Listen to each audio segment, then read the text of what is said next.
pense que c'est quelqu'un de super avenante, quelqu'un qui est super ouverte aussi. Elle a l'habitude, elle sait comment aborder les choses, elle sait comment appréhender ce genre de public. Donc ça a été super facile, le lien avec les jeunes. On va lancer. Tu veux que je te montre avant? Oui, d'accord, regarde. Sia, regarde la balle. Donc, quand je vais être dans une séance pédagogique, je vais être à leur apprendre comment fonctionne un chien, qu'est-ce qu'il faut faire, qu'est-ce qu'il ne faut pas faire, quitte à faire une séance d'éducation canine ou un petit parcours d'agility. Quand je vais être avec des enfants du polyhandicap, là, c'est vraiment ce qu'on va appeler du plein contact avec l'animal. Donc, vraiment, comment j'approche l'animal, comment je le caresse, comment je l'appréhende, voilà. C'est bien. En fait, l'idée, c'est si la séance dure 1 heure, faut que pendant 1 heure, la personne, elle se sente complètement dans la séance et je pense pas avant, je pense pas après, je suis complètement dedans. Ok, merci. Allez, le coquet. Ouais.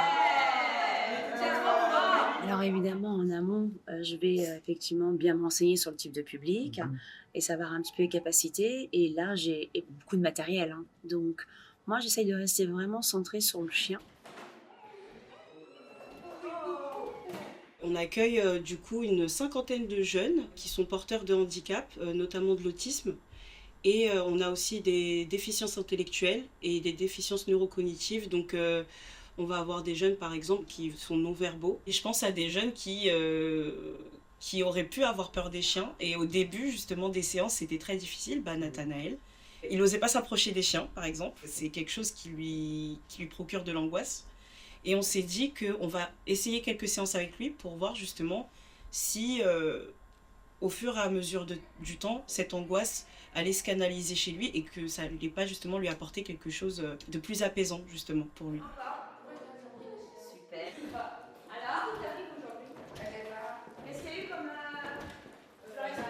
William? Tu lances le dé par terre, passons les chiens. Et tu la lances. Allez. Ouais, Sia, allez. Ouais, bien Sia. C'est sûr que quand on a proposé aux parents la médiation animale, c'est pas simple, parce qu'il y a aussi plein d'appréhensions sur le rapport aux animaux. Certains ont peur, certains peuvent appréhender. Petit à petit, c'est aussi un travail pour nous tous, même pour les équipes, de renouer avec les animaux, surtout en milieu urbain. On est en plein Paris, dans le 10e. Et ça permet de déconstruire les craintes et les appréhensions et des parents, et aussi des jeunes, évidemment. Ça m'apprend à vivre. Parce que tu passes un bon moment avec eux. Oui, je passe un bon moment avec eux et ça me touche le cœur. Ça te touche le cœur. De joie. C'est magnifique pour moi, c'est beau, oui, c'est pas émotif. Ça te permet d'être beaucoup plus joyeux. Oui, d'être apaisé et de ne pas taper les autres. J'aime bien quand les chiens viennent en voiture avec la maîtresse Laurence. Et ça me fait beaucoup attendre qui m'aide à m'apaiser avec les chiens. Ça va l'aider à être dans un bon move pour pouvoir affronter sa vie de tous les jours en fait.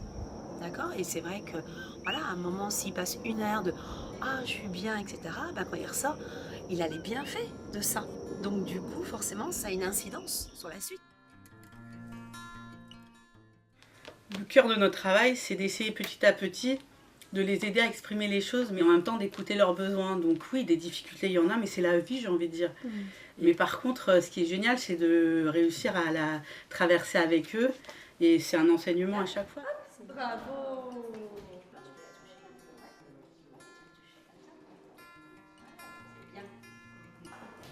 Oui. Ce qui est sûr, c'est que médiation, c'est mettre en lien.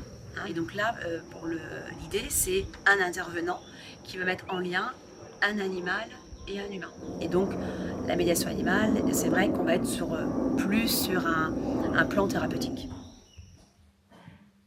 T'en as encore? Non. Ok, c'est bon. Merci Sia. C'est cette balle pour lui. Voilà. C'est vraiment le côté humain qu'on ne connaît pas quand on n'est pas dedans, quoi.